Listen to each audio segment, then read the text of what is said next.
Mi nombre completo es Fabián Oscar Abraham. Nací en Mar del Plata y nací el 2 de febrero de 1963. ¿Qué te acordás un poco de tu casa, tus papás, cómo eran? ¿Tenés hermanos? Tengo una hermana menor. Lo poquito, ya, yo me fui de Mar del Plata cuando tenía 5 años porque mi viejo era transportista, entonces de ahí me fui a vivir a Misiones. Pero de Mar del Plata lo que me acuerdo es que todavía Mar del Plata, la mayoría de las calles no tenían asfalto y algunas eran de adoquín. Pero siempre digo, Mar del Plata cuando es el verano explota, parecen las hormigas que salen, se van todas para allá. Me gusta mucho Mar del Plata en invierno. Cada uno tiene su punto. Claro. ¿Y de tu mamá? ¿Vivías con ella? Vivía con mis viejos, sí, vivía con mis viejos y mi hermana. Este es un momento, mi vieja, hija de judíos, y mi viejo, hijo de árabes, una mezcolanza de aquella, pero bueno. Y después con el tiempo yo seguí la tradición judía. ¿A qué escuela fuiste? ¿Primaria? ¿Qué te acuerdas de esos años? Terminé la escuela primaria y terminé la escuela secundaria. Bien. La escuela secundaria ya estaba viviendo en Capital Federal en ese momento. Volví a Capital Federal cuando tenía cerca de los 10 años más o menos. Ya eran 14 años. No miento, a los 10 años. A los 14 años me fui a vivir solo. Tengan en cuenta también que para nuestra época, era una época donde laburaba, estudiaba, también ayudaba un poco a la familia. Con lo cual yo me acuerdo que estaba terminando séptimo grado y ya estaba laburando en una farmacia. Y los fines de semana laburaba repartiendo diarios de canillita. Armábamos el diario cuando salía todos los diarios y era el sábado armar con la parte de la revista, todo eso, y el domingo hacer la entrega de los diarios. ¿Te acordás el nombre de la escuela primaria y secundaria? Terminé la escuela primaria en la Benito Juárez, en Devoto. Y la escuela secundaria, la NET 27, que está en Baigorria y Lope de Vega. ¿Qué te gustaba hacer de chico? ¿Qué te acordás además del trabajo, que tenías este compromiso con ayudar a tu familia? Me gustaba mucho en ese momento ir a la Plaza Terán, que estaba cerca de ahí. Era encontrarme con los pibes, jugar, divertirnos. Y me acuerdo que estaba terminando la escuela secundaria, me recibí de maestro mayor de obra y mi idea era ser ingeniero civil. Tenía el afán de ver el tema. Siempre me impresionó ver los aviones tan arriba, nunca los había visto de cerca, y me impresionaba siempre, decía, bueno, yo quiero hacer algo para ayudar,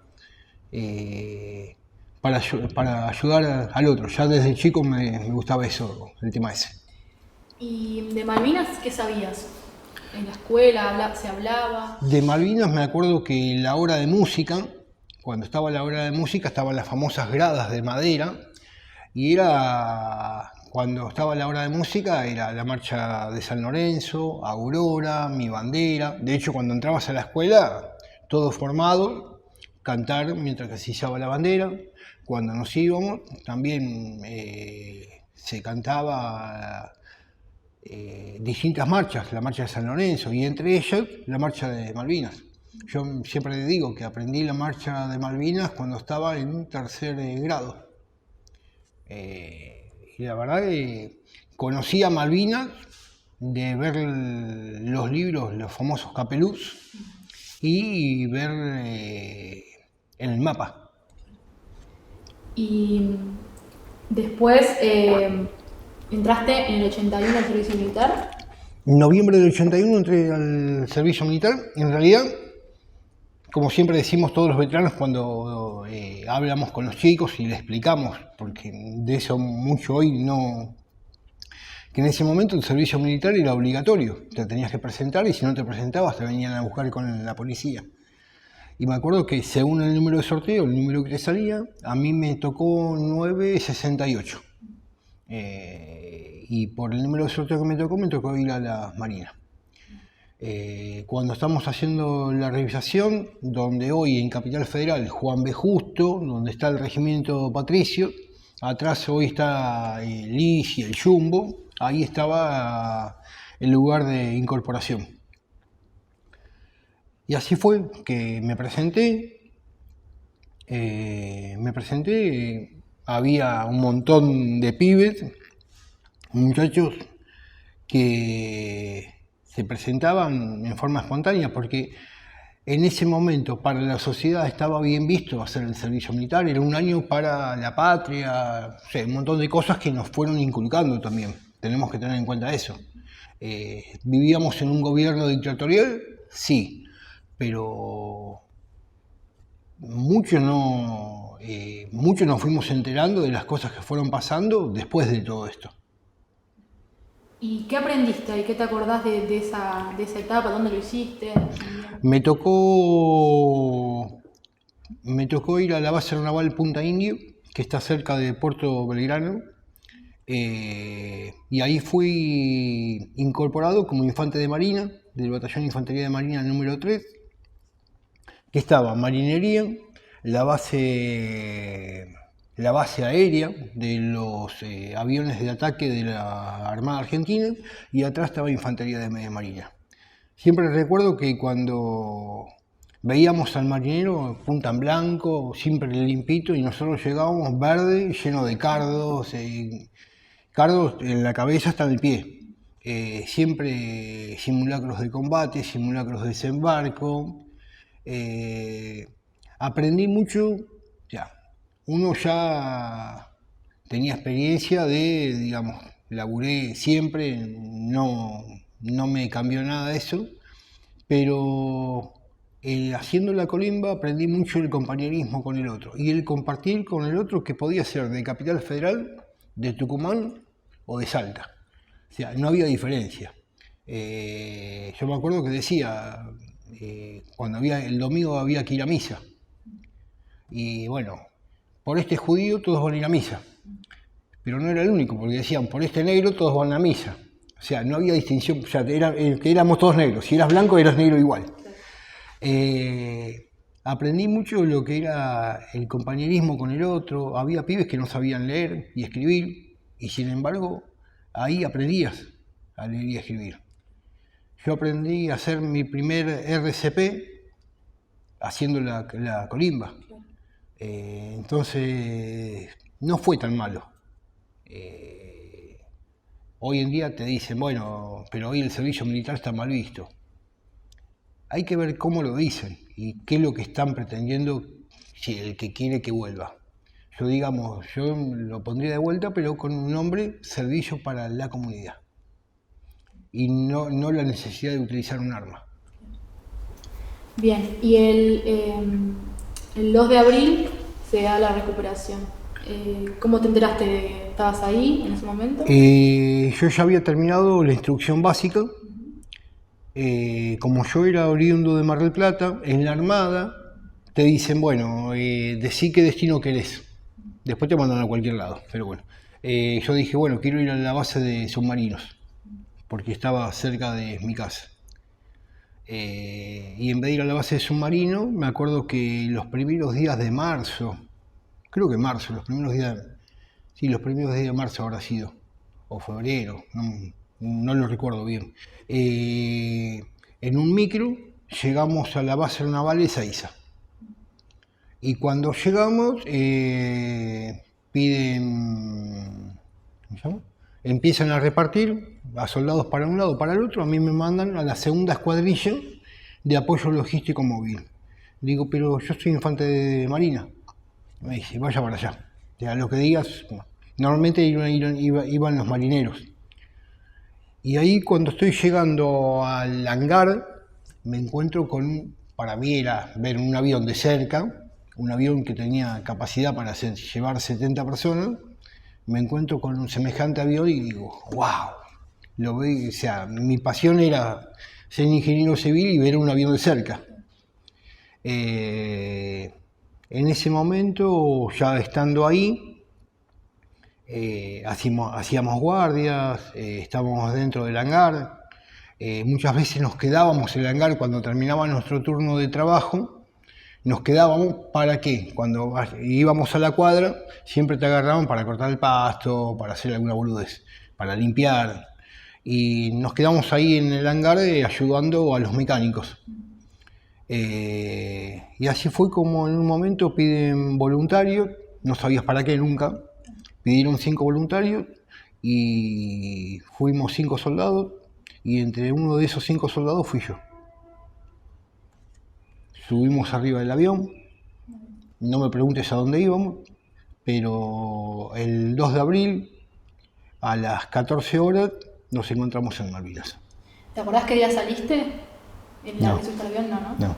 Bien. Sé que salimos, fuimos a la base Comandante Espora, a Comodoro Rivadavia, pero ten en cuenta que eras un pibe y nunca habías subido a un avión, estabas arriba de un avión, ya lo veías, te ilusionabas con estar adentro de la cabina, qué sé yo, cosas que nunca entendías. Claro.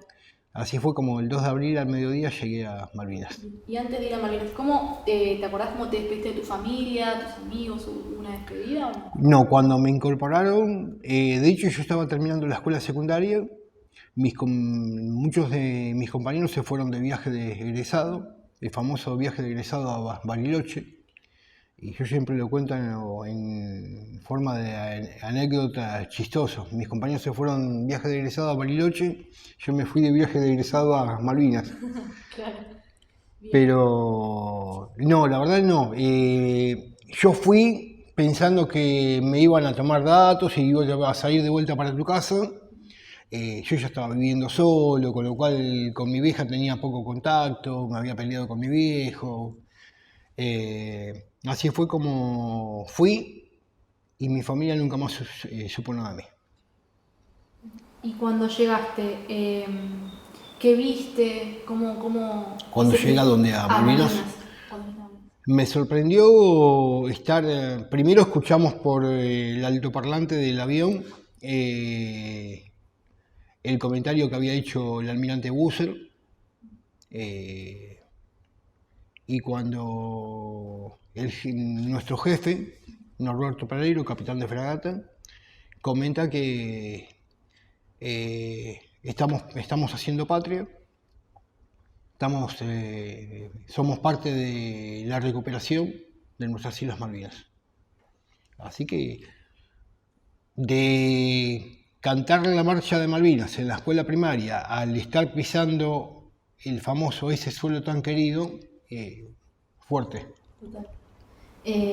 ¿Tuviste algún contacto con los isleños en ese momento previo al combate? No porque yo estaba en el aeropuerto y del aeropuerto no teníamos, o sea, no necesitamos nada como para ir hasta el pueblo y tampoco teníamos la posibilidad ni la necesidad de ir hasta el pueblo. Con lo cual, durante todo el tiempo que duró el conflicto bélico, nunca llegué a conocer Puerto Argentino, a ese punto. Nunca lo conocí. ¿Y los días previos al combate, cómo eran? ¿Te acordás algo? Al principio, no solamente porque yo llegué en el Fokker F-28, sino que había aviones de ELADE, aviones de Aerolíneas Argentinas, aviones de la Fuerza Aérea, desde el Hércules hasta el F-27, todos aviones de transporte que traían mercadería. Y no era porque vos eras de la Fuerza Aérea, no tocabas lo que era de la Armada, o al revés, se ayudaban. Y a mí me decían, se había ido el avión de la Armada y había que seguir bajando bultos, y ibas y ayudabas. Digamos que en ese momento era una comunidad y era unida, había una unión. No se sabía qué estaba pasando, pero había una unión. Y obviamente había recuperado un territorio propio. Y entre medio de esa unión no había el afán de que yo soy mejor que vos o nada. O sea, ¿tu relación con los superiores era cómo era? ¿Era buena con tus camaradas? Ten en cuenta que, primero, yo era soldado haciendo el servicio militar. Muchos de mis superiores, digamos, cabo segundo, cabo primero, cabo segundo y cabo primero, algunos eran menores que yo, porque ellos entran a los 15 años y a los 16, 17 años ya tienen un cargo. Yo tenía uno que me acuerdo, cabo Rossi, que tenía mi edad. Cabo Carpio, yo tenía 19 cuando llegué a Malvinas, él tenía 20. Éramos todos iguales. Y lo que sí tiene que en la Armada, por lo menos en la Armada, por favor, ayúdame, había un trato de personas. Muchas veces hablo con otros veteranos, me pasa a mí también que a veces tengo que entrevistar. Y cuando hago entrevistas a otros compañeros, normalmente en el ejército, hay mucho destrato. Siempre tuve buen trato, a la fecha me sigo encontrando con mis superiores.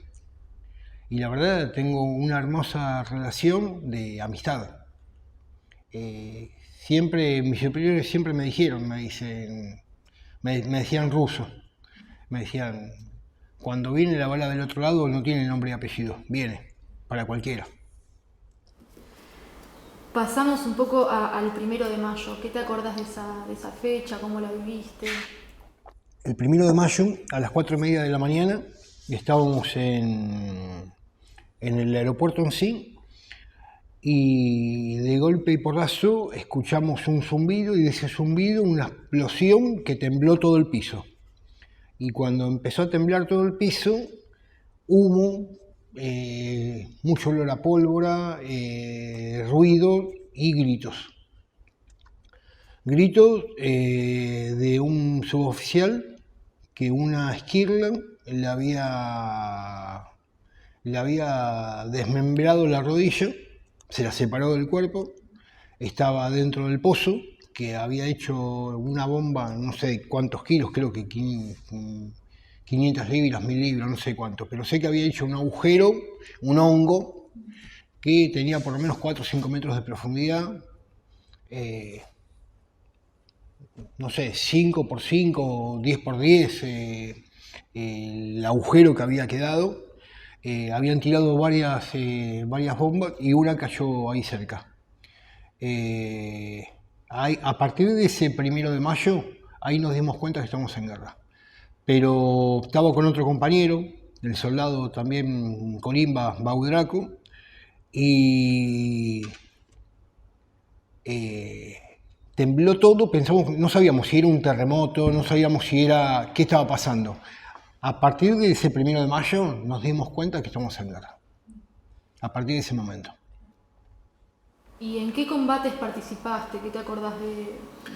El 2 de mayo, cuando nos enteramos que el crucero General Belgrano fue hundido, mi jefe, el capitán Pereiro, estando en Malvinas, ordena que subamos.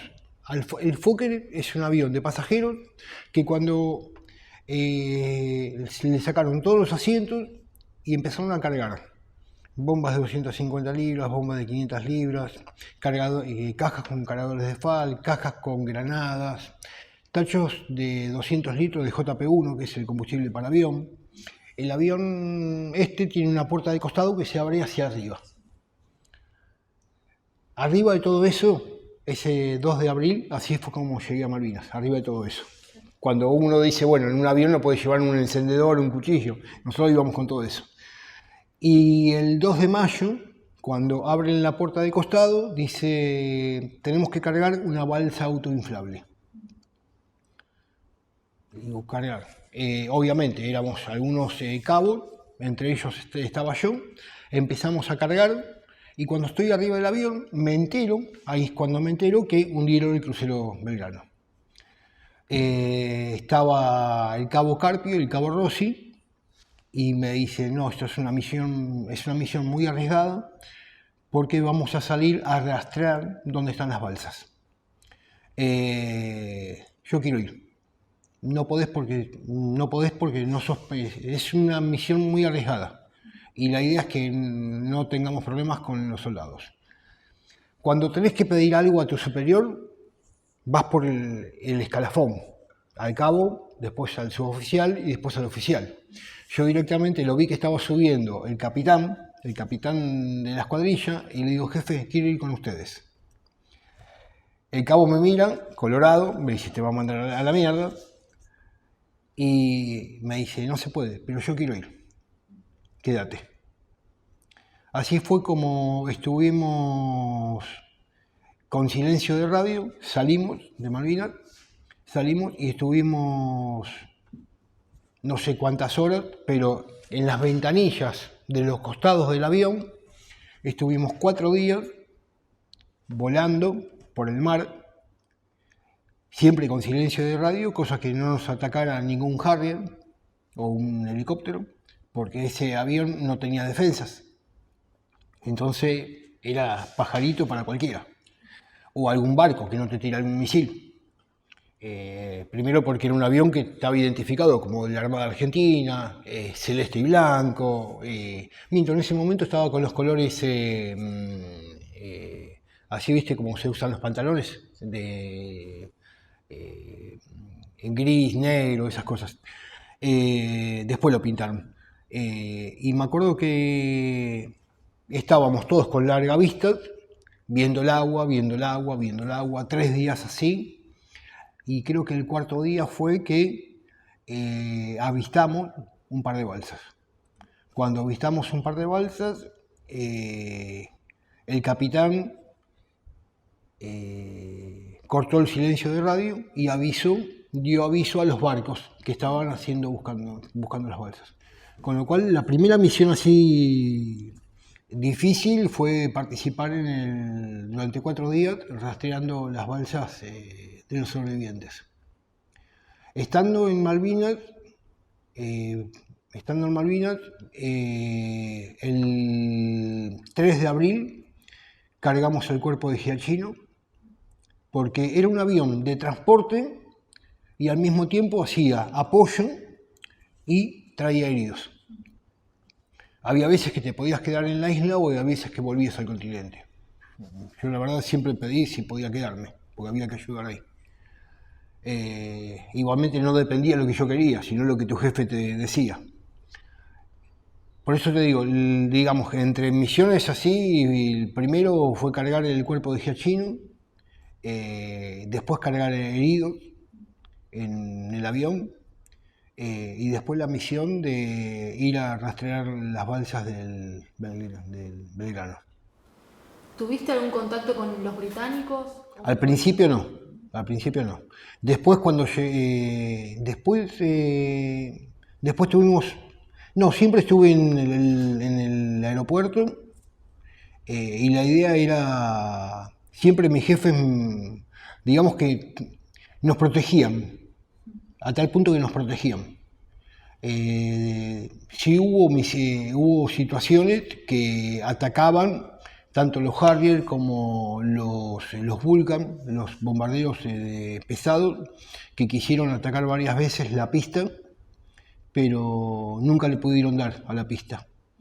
Y lo que sí hacían la gente de vialidad, con la gente que estaba en Malvinas, ayudábamos porque había máquinas topadoras. Y lo que hacían, ponían tierra arriba de la pista para hacer la simulación como que hubiera un hoyo. ¿Sentiste peligro, que peligraba tu vida o alguna situación? En todo momento estabas en situaciones extremas. Una oportunidad me acuerdo que suena una sirena, suena una alerta roja y hay un ataque inglés.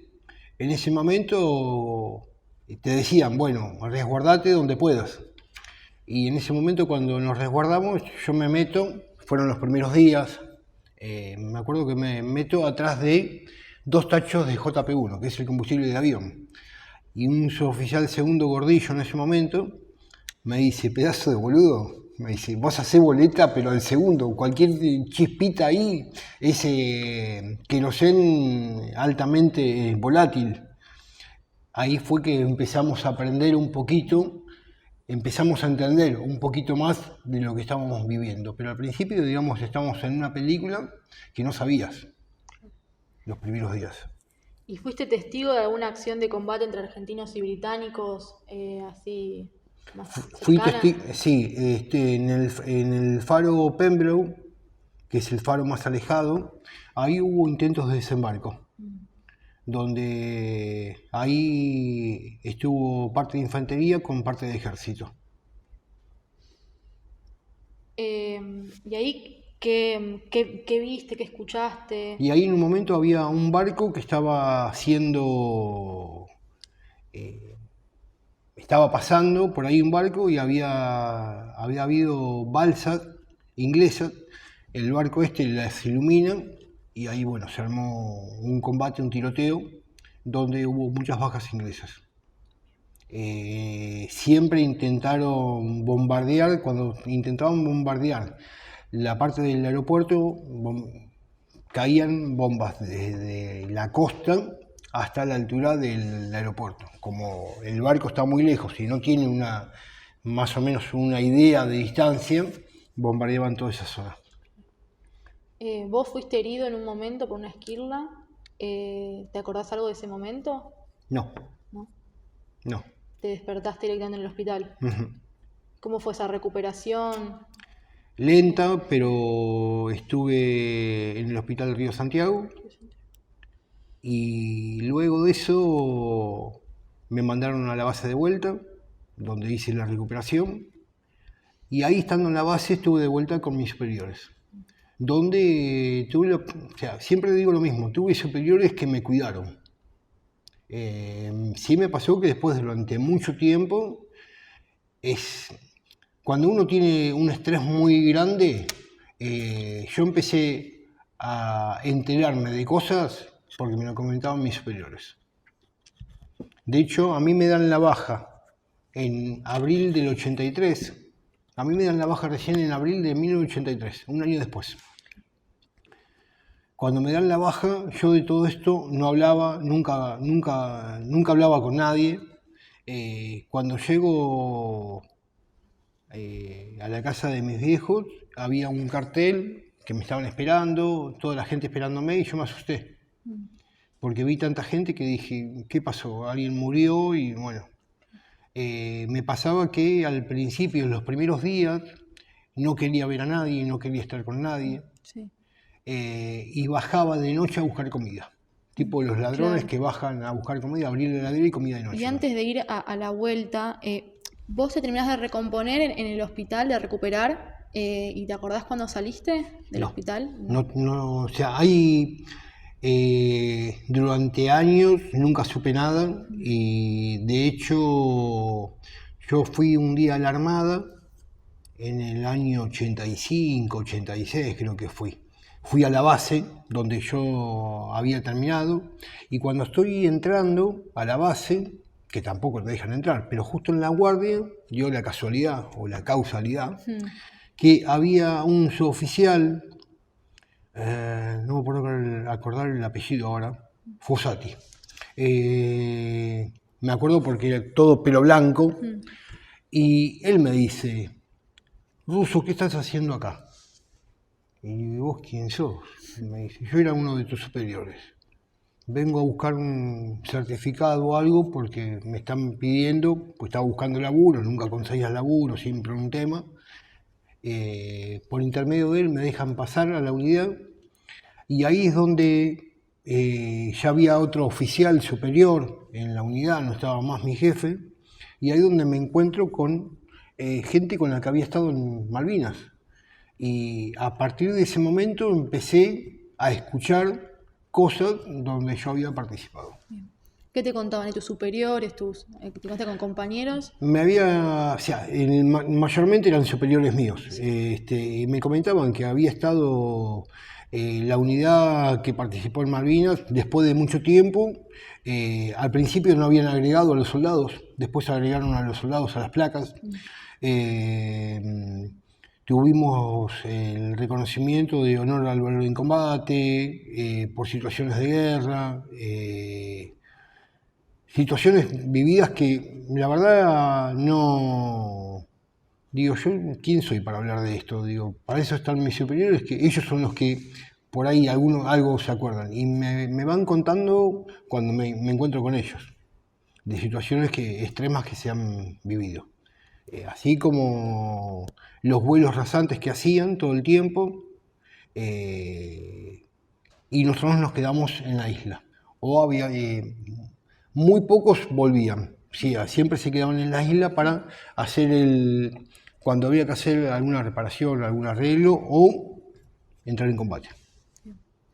Y vos vivías solo al momento de entrar al servicio militar, y cuando volviste, viviste con tu familia. Cuando ¿viviste solo? volví a la casa de mi vieja, y cuando volví ahí me encontré, primero mi vieja no sabía que estaba, porque en la lista de desaparecidos hay un Abraham Omar Oscar, y él es de ejército, muerto en combate, y yo soy Abraham Fabián Oscar.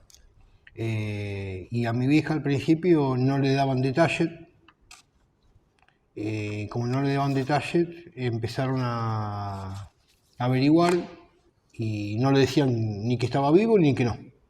Así cuando llegué a la puerta de mi casa, mi vieja me vio, no se cayó, pero más o menos. Aparte había pasado mucho tiempo. Digamos que el conflicto terminó en junio del 82, julio, agosto, septiembre, octubre, noviembre, y no le daban notificación si estaba o no. Pues tampoco le habían dicho que estaba internado ni nada. O sea, ella se enteró cuando te vio. Cuando me vio. Claro.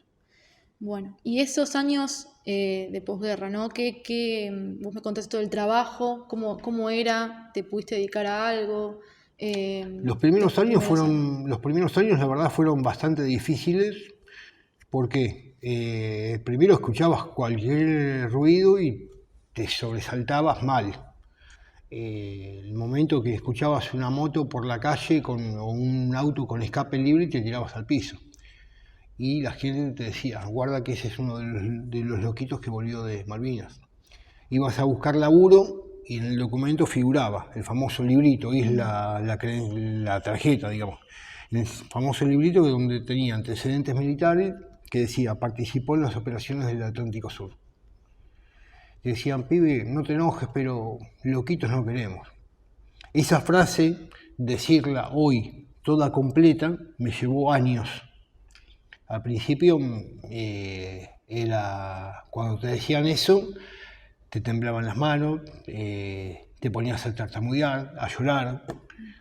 Y me acuerdo que decía que había veces que buscaba las paredes, viste ¿cómo se llama? Como la recoba en el bajo, que están las paredes de mármol.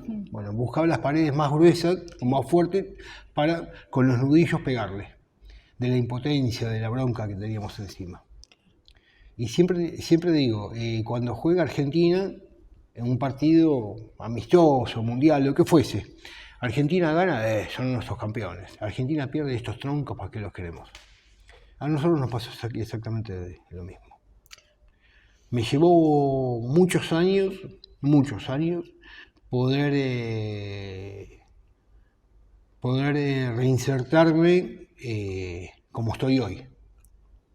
Al principio me acuerdo que mi hijo nació en el año 91 y al principio yo lo escuchaba llorar a él y escuchaba llorar a mis compañeros. Entonces no podía entender, me iba caminando para cualquier lado, porque tenía miedo de hacerle daño. Pasaba por ahí el tema.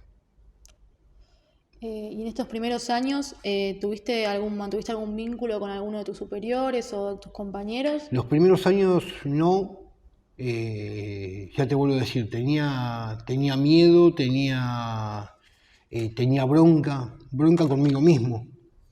Y recuerdo que año 94, después del 90 fue seguro, después del 90, cuando pude ir, creo que en el 86, yo me fui en el 87, me fui a vivir afuera, volví en el 91 nació mi hijo también,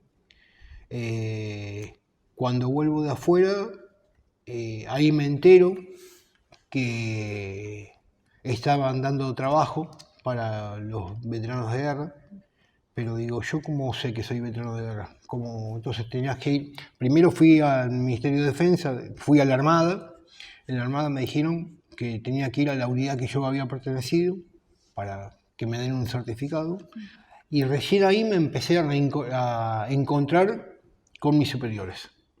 A partir de ese momento me empecé a encontrar con mis superiores.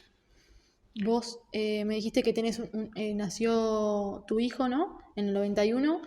¿Vos conociste a tu esposa antes de Malvinas o después? En realidad la conocí después de Malvinas. La conocí después de Malvinas.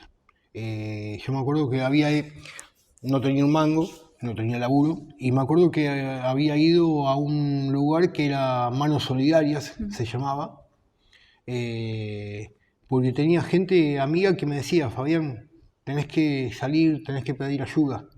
No hablaba con nadie. Un ladrillo, mi amigo me decía, un ladrillo tiene más gesticulación que vos. Y cuando él me llevó a este lugar, Manos Solidarias, donde había un grupo de psicólogos que ayudaban a la gente. Pero yo en ningún momento dije que había estado en Malvinas, ni que había sido veterano de guerra, ni siquiera, ni por casualidad. Usar una remera de Malvinas, menos todavía. Pero nunca dije porque, digo, voy a decir que soy veterano de guerra y me van a mandar para mi casa de vuelta. Así fue como me mandaron con un psicólogo, Jorge Caseu, no me olvido nunca, y no tenía un mango, entonces las terapias al principio eran gratis. Me dice, bueno, yo te hago las primeras 2 terapias, pero después vas a tener que pagarlas. Me dice, el precio es un valor simbólico, un peso de ese momento. Y fue así como empecé a ir los días jueves, iba a la noche. Iba de 8 a 9 de la noche. Estaba cerca de mi casa, donde estaba con los chicos. ¿En ese momento dónde vivías? Vivíamos en Estado de Israel y Corrientes, en Capital. Los chicos nacieron ahí. Y me acuerdo que estuve 4 meses yendo, me sentaba, brazos cruzados, y no hablaba. No hablaba porque... ¿Cómo estás? Bien. ¿Qué hiciste hoy? Trabajé. O sea, muy cortante. Y un día me dice, mira, vamos a hacer un trabajo para ver si podemos abrir un poquito esto. Y me dice, copa para brindar, cubiertos para cenar, Malvinas, muerte. Y así fue como, me acuerdo que ese día fui un jueves, entré a las 8 de la noche y salí a las 10:30 de la noche. Estuve 2 horas y media con él. Me dice, por favor, por 2 semanas no vengas porque tengo que hablar con mi superior, no sé cómo es, tengo que descargar todo esto. Y yo me fui esponjita. De ahí. Fue la primera vez que hablé con alguien, pero habían pasado casi 20 años. Y 17 años específicamente. ¿Cómo fue la reinserción al mundo laboral? Un poco habías contado, pero digo, ¿en qué empezaste a trabajar? ¿Cómo fue eso? En realidad había empezado a trabajar cuando no conseguía trabajo, entonces cuando vuelvo, primero me voy al extranjero porque por el diario me encuentro que decían necesitaban alguien de mantenimiento, maestro mayor de obra, más o menos tenía conocimiento. Viene la policía, me hace una entrevista, viene la policía de vuelta, me hace otra entrevista, viene gente de seguridad, me hace otra entrevista, digo, ¿dónde voy a entrar a trabajar? Y ahí es donde me entero que voy a trabajar a la Embajada de Israel, sin saber qué era eso. Entro a trabajar al principio limpiando y después terminé como encargado de mantenimiento, y en una oportunidad los que llevan gente para... así como Israel, como Estados Unidos, como todos los países, me dice, ¿querés viajar? Sí, ¿dónde vamos? A Israel. ¿Cuándo nos vamos? La semana que viene. Bueno, cuando vuelvo, tuve 2 años y medio allá, cuando vuelvo en el aeropuerto, Yo antes de irme había conocido una chica que la vi una semana. Cuando vuelvo estaba esta chica ahí esperándome, la que es la madre de mis hijos. O sea, estuvimos un poquito tiempo y apareció uno de los chicos. Y después cuando volví, sí, quería buscar laburo porque entré a trabajar a Ocasa, Clarín Bancario. Como era maestro mayor de obra, fui a la parte de técnica y ahí estuve 2 años laburando. Cuando se enteraron que era hijo de judíos, me dijeron, te invitamos a que te vayas. Bueno, me fui. Época del país difícil, 2001, 2002. Empecé a trabajar por mi cuenta, a hacer mantenimiento de edificios. Me puse a estudiar de gasista. Me recibí de gasista matriculado. Empecé a trabajar con el GAT en escuelas del capital. Y así fue como fui creciendo. En el año 2004, en realidad yo me separo cuando mi hijo tiene, en el 2001 me separé. Mi hijo tenía 10 años, mi hijo menor tenía 7. Me separé, pero siempre seguí siendo padre de ellos, hasta el día de hoy. Y con mi ex también, estoy con una linda relación. Cuando me separo, obviamente quería buscar laburo, quería hacer algo. Difícil la situación, empecé a laburar, empecé a trabajar en una escuela como encargado de mantenimiento de la escuela. De la escuela había que hacer reformas, había que bajar el costo afuera. Y en el año 2004-2005 estoy buscando para comprarme un terreno. Compro un terreno en Hurlingham. Conozco a la que es mi compañero hoy y me dice, acá hay un centro de veteranos. Miento, 2004 llego a Hurlingham. Y conozco a la asociación que había ahí, que estaba entrando a trabajar al consejo escolar o a las escuelas como auxiliares. En el año 2004-2005 sale el programa Malvinas en las escuelas. Había que ir a La Plata. Y yo durante 5 meses fui a La Plata para estar en el programa Malvinas en las escuelas. Fui uno de los iban uno de cada localidad. Y así fue como empecé desde el consejo escolar de Hurlingham, a ir recorriendo todas las escuelas para empezar a dar charlas en las escuelas. Al principio obviamente que eran difíciles esas charlas, porque éramos 5 o 6 veteranos con 10 pibes y los 6 estábamos llorando. Fue difícil, pero fue aprender. Me acuerdo que a una docente le pregunto, digo, ¿qué tengo que hacer? Porque yo siempre digo, llegué a Malvinas el 2 de abril y me fui el 13 de junio. Pero necesito algo más, necesito estudiar. Así fue como empecé a hacer capacitaciones referido a Malvinas. Así fue como conocí la Universidad de Lanús. Estuve en el Observatorio Malvinas haciendo varias capacitaciones y tuve la posibilidad de, en el año 2016-2017, con la Universidad Nacional de Hurlingham, empezar primero a compartir, o sea, aprender. Este año terminé mi segunda diplomatura en la UBA de Sociales, con la diplomatura Malvinas. Hoy estoy en la UNAUR, en la Universidad de Hurlingham, con la materia Malvinas, mi programa de radio, Encuentro Malvinero, donde al principio lo armamos en conjunto con el centro de veteranos, pero los compañeros del centro de veteranos no querían. Dice, Russo, estamos tranquilos así como estamos, deja de joder. Claro, yo casi armaba una muestra de Malvinas para todo el mes de abril. y invitaba a todas las escuelas que fueran al centro de veteranos. Cuando yo le comentaba a mis compañeros, el lunes a la mañana viene esta escuela, el lunes a la tarde viene esta escuela. Bueno, arreglate. ¿Y ustedes qué? Se iban.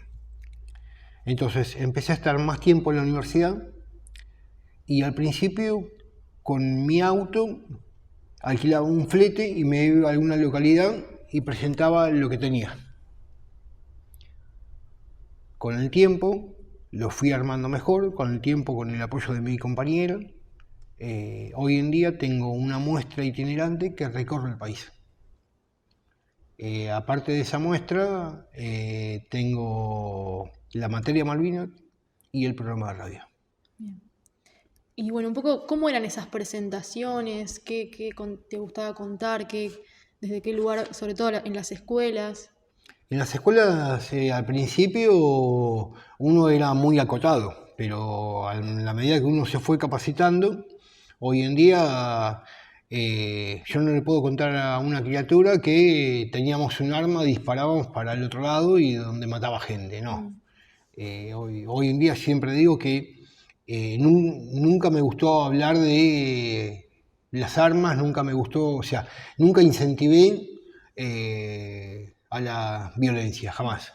Pero lo que sí hacía era decirle que nosotros, lo que digo hoy, hace 42 años defendimos la patria con un arma y hoy la defendemos con un libro. Hace 42 años nos enseñaron a que teníamos que defender la patria disparando al enemigo. Hoy tengo la oportunidad de tener 3 amigos ingleses con los que en el año 2012 volví a Malvinas. Y en el año 2015, con la Fundación Rugby Sin Fronteras, tuve la oportunidad de viajar a Londres. Primero pasamos por Roma, donde estuvimos con el Papa, y el 7 de septiembre fuimos al Mundial de Rugby, que se hacía en Londres. Y ahí hubo un partido de veteranos de guerra, argentinos e ingleses. Y me acuerdo que cuando empezó el partido iban a jugar los ingleses con los argentinos. No, muchachos, juguemos todos mezclados. Y me acuerdo que estaba por empezar el partido, el árbitro era el hijo de un caído, y empezó el partido y se largó a llover. Digo, estamos en Malvinas de vuelta. Y cuando fue la presentación, había uno de los ingleses que cada uno le decía dónde había estado, y en un momento comenta que él había tenido 2 compañeros cerca del faro Pembroke y él murieron ahí. Ahí aprendí que nos tienen muchísimo respeto los ingleses que combatieron. Tal es así el respeto que nos tienen que hoy en día sigo en contacto con 3 de ellos veteranos. Y siempre digo, aguante Google por el traductor. Claro, claro. Pero bien, por suerte bien. Bien. Contame un poco de esa vuelta a Malvinas. ¿Cómo fue? ¿Qué viste ahí? Me acuerdo que en el año 2012, el intendente de Hurlingham en ese momento, Acuña, en abril, que se hace el acto, se hace la vigilia, nos da la bandera de ceremonia. Y dice, tengo 4, en ese momento Hurlingham sabía que había 4 caídos, Hurlingham en Malvinas. A la fecha sabemos que son 5 los caídos. Pero entonces, ¿qué hace? Da 4 pasajes para los familiares. 2 familiares viajan, los otros 2 familiares no quieren viajar porque uno está, la mamá ya muy grande, el otro seguía buscando a su hijo, que en el año 2019 se conoce el tema de Bastida. Dice, bueno, están estos 2 pasajes que no se usaron, son de ustedes, úsenlos. Uno viajó un suboficial mayor del ejército, viajó conmigo, y el otro fui yo el que viajé. Digo, yo viajo con una condición, que esta bandera de ceremonia que tenemos acá, la llevemos a Malvinas y la podamos poner en el cementerio de Darwin, para que el día de mañana a esta bandera todos los chicos de 4º grado de acá de Birmingham hagan la promesa de la lealtad a la bandera a esta bandera. Fue así que llegamos al aeropuerto Mont Plate, y me acuerdo que un oficial inglés, hablando muy bien castellano, me dice, lleva algo que para provocativo. Digo, mira, tengo la bandera de ceremonia, la idea es abrirla en el cementerio de Darwin. Pase. Con muchísimo respeto, me dio la mano, me dice, es un honor tenerlo. Me sorprendió porque siempre había escuchado muchos comentarios donde los maltrataban o les hablaban despectivamente. Sin embargo, no me pasó eso.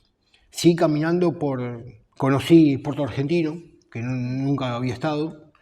Y sí me pasó que cuando caminamos por Puerto Argentino, el isleño te veía venir y se cruzaba de la vereda enfrente. No te dan bola. ¿Y qué significa el cementerio de Darwin? ¿Qué sentiste cuando pudiste llegar ahí? Honrar a mis compañeros. Es honrar a mis compañeros, cubrirlos con la bandera argentina, cubrirlos para que no tengan frío. Y después me fui al cementerio inglés también, el cementerio de San Carlos. Estuve ahí también, honrando a ellos también, porque son personas que cumplieron como nosotros cumplimos con el deber nuestro, de defender la patria. Y contame un poco de tu radio, ahora yendo un poco a esto que hiciste. ¿Cuándo la empezaste? ¿La empezaste solo? No, en realidad yo había empezado en el año 2017 en la universidad, cuando hicimos una presentación de la muestra, que eran lonas, en ese momento eran lonas de 1 metro por 1 metro, con imágenes. Imágenes de Malvinas, imágenes del conflicto bélico, imágenes de la guerra, imágenes de la posguerra. Cuando en el año 2017 hacemos una presentación, la universidad recién estaba arrancando, el convenio se firmó en el 2016, 2017 empieza a ejercer. En el fines del 2017 aparece la materia Malvinas de la UNAUR, donde participo como oyente. Tampoco le había dicho al docente que era veterano de guerra, quería conocer.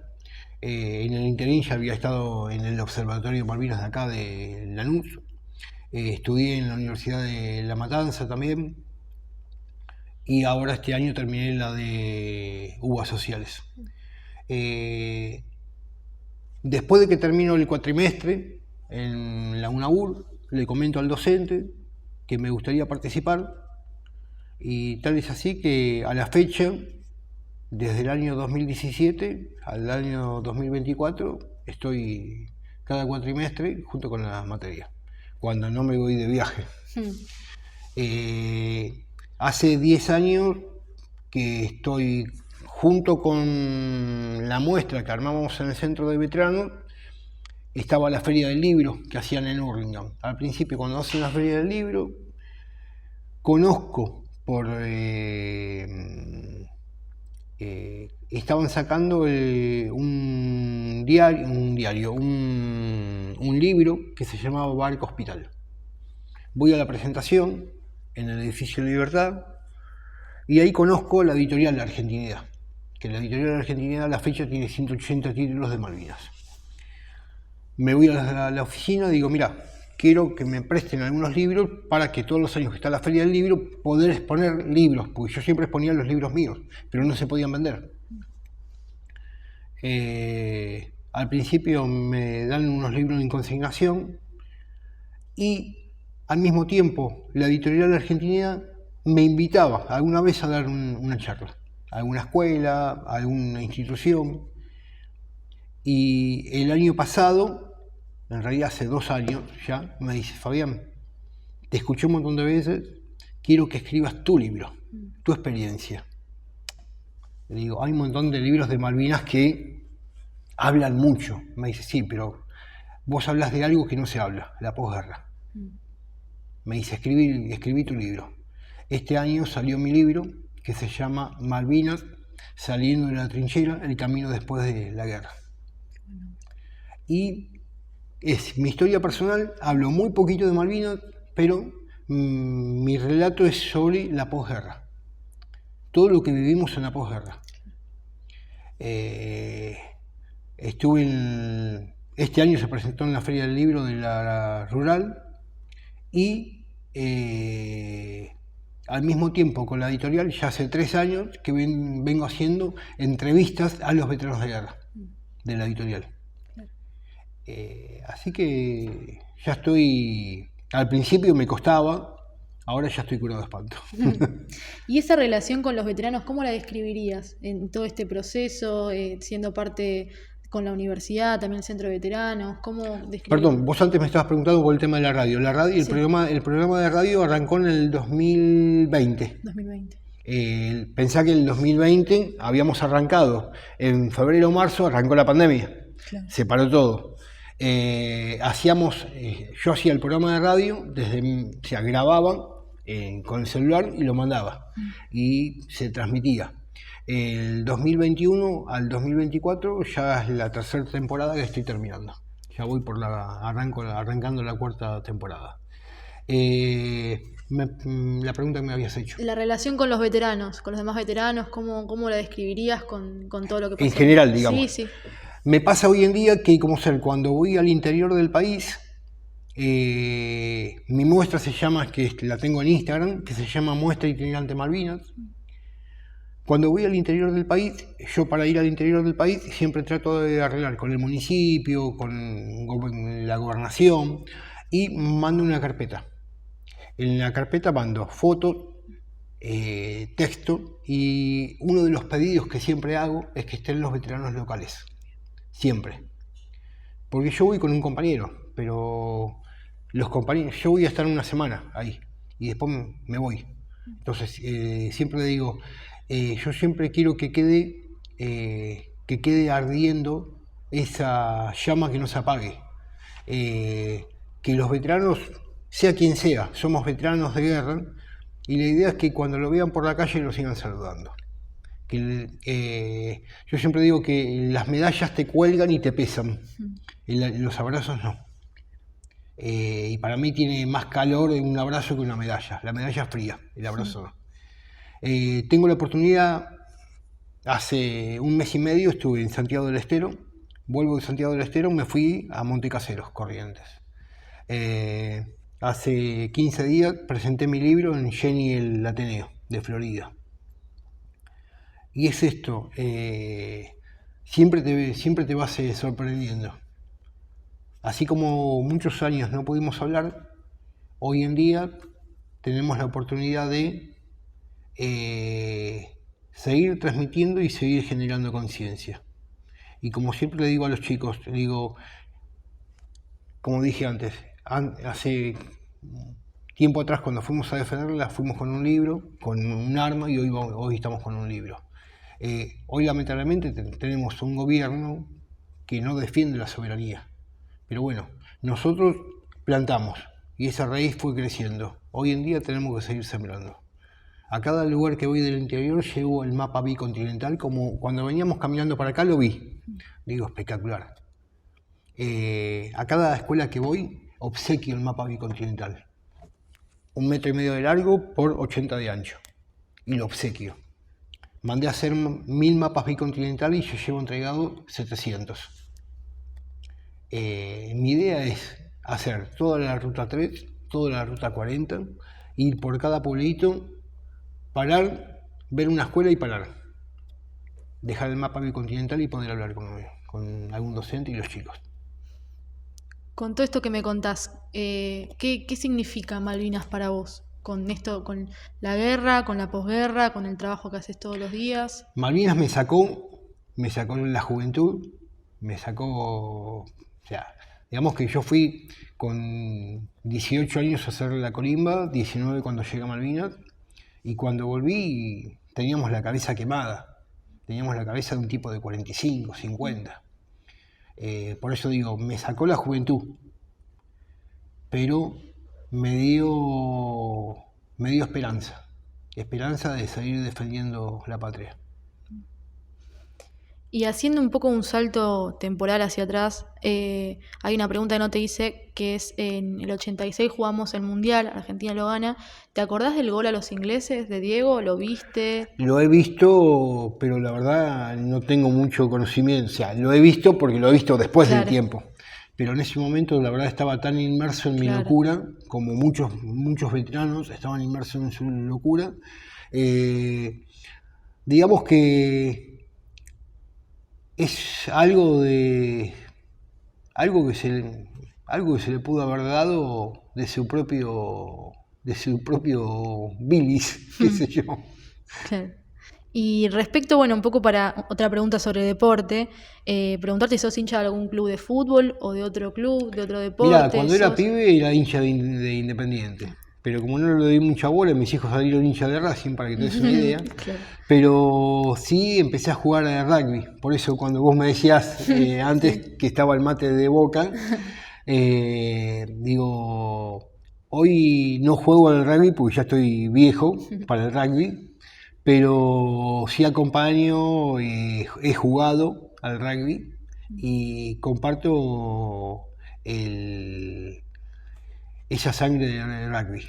¿Y jugaste en algún club de rugby específico en un tiempo o fuiste...? No, estuve compartiendo con la gente de 15.000, con la gente de Champagnat, ¿quién más? Con Club Haití, pero nada más. Bien, ¿y qué opinas de las películas argentinas de Malvinas? ¿Las viste alguna? Que... No, sí me acuerdo de la película Iluminados por el Fuego, que se habló mucho. De hecho, de Edgardo Esteban se habla mucho también, que fue uno de los protagonistas. Hay mucha política en el medio. Hay otras películas que han estado mejores, pero si me hablas de películas, yo creo que hay una obra de teatro, que la de Lola Mora, que estuvo recorriendo el mundo mucho tiempo, Campo Minado. Me imagino que ya habrán escuchado y la habrán visto también.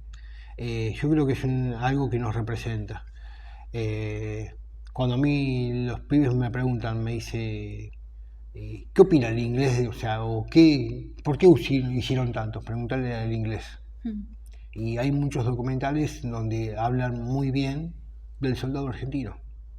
El soldado inglés vino acá porque lo mandó la reina, como siempre van usurpando lugares que no les pertenecen.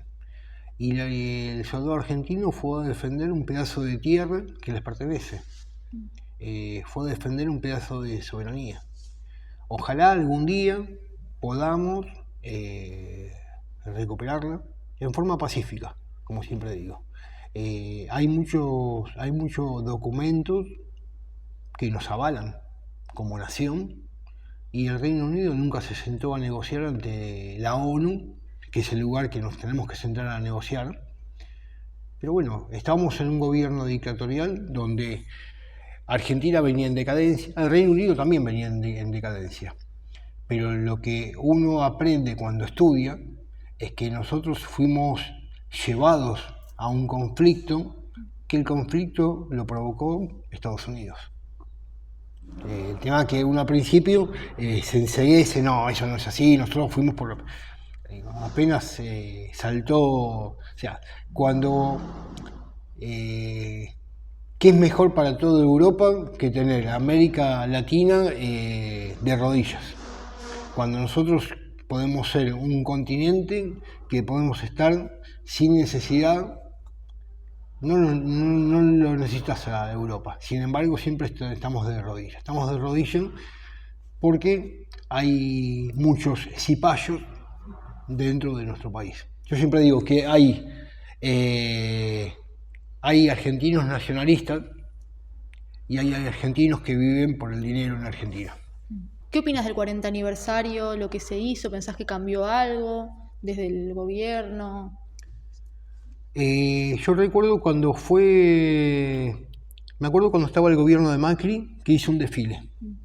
No sé si es parte de lo que me estás preguntando, pero me acuerdo que hubo un desfile cuando estaba el gobierno de Macri, desfilaron todas las Fuerzas Armadas, desfilaron los caballos de granaderos. Cuando estaba toda la avenida Libertador llena de bosta, empezamos a caminar nosotros, teníamos que caminar por arriba de la bosta de caballos. Y el primer mandatario ya no estaba. Este año se hizo un desfile. Yo no me siento representado por el gobierno que tenemos en este momento. a mí no me representa, por eso no fui. Prefiero tener un gobierno que hable de soberanía, prefiero tener un gobierno que haya una persona en la ONU que hable de soberanía, de nuestro territorio, de nuestra plataforma, de nuestros ríos, de nuestros mares. Porque, como siempre digo, tenemos un país bioceánico, bicontinental, y sin embargo dejamos que lo sigan usurpando. Bueno, ¿te quedó algo importante para decir, algo que no te hayamos preguntado, que te hubiera gustado contar? Que la patria la tenemos que seguir defendiendo entre todos.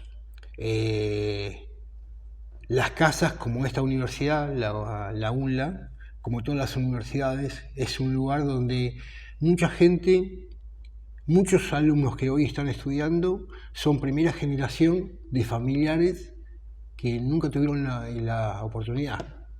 Entonces, hoy en día tenemos un gobierno que dice, bueno, no quieren privatizar, o sea, quieren volver al año 1800.